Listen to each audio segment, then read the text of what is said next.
Now, some of you may want to respond to Thompson's example with an objection. And you may want to object that her famous violinist example only represents cases of pregnancy due to rape, and it does not represent cases of pregnancy that are a result of consensual sex, which is the vast majority of cases of pregnancy. Um, Now, you may want to make this objection because in the famous violinist example, you were kidnapped. You did not give consent to being hooked up to the famous violinist. You did not give permission for that violinist to be dependent on you and your body for its life. Um, Similarly, when a person is raped, they are not giving consent to having sexual intercourse.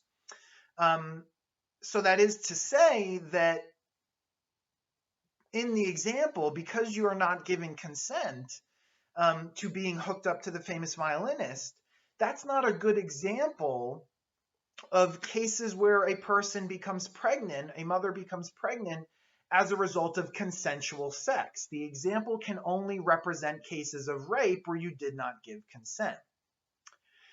Thompson considers this objection, and she seems to believe that it leads to an awkward result. And what she seems to be saying here is that if you, as the objector, want to argue that the famous violinist example only shows that abortions are morally permissible in cases of rape, then essentially what you're saying is that the strength of the right to life of the fetus, how strong the right to life is dependent on whether or not that fetus is a result of rape. And she's questioning you as to why the strength of the right to life of the fetus should depend on something that was completely out of its control.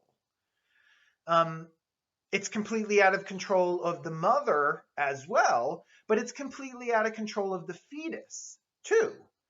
So why should the fetus and their right to life trump the mother's right to control her body in cases of rape, but not in cases of consensual sex?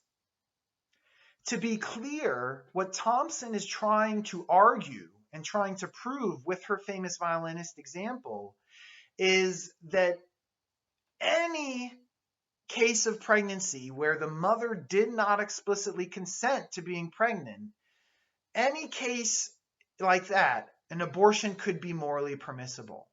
This includes cases of pregnancy due to rape, but it also includes cases of pregnancy where the mother just did not give permission to being pregnant. She may have had consensual sex, but she did not give permission to being pregnant.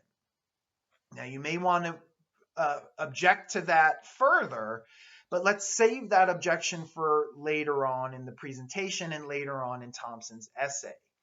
For now, I just want to emphasize that Thompson is not simply trying to argue that abortion is morally permissible in cases of rape. She's trying to argue that abortion is morally permissible in other cases as well.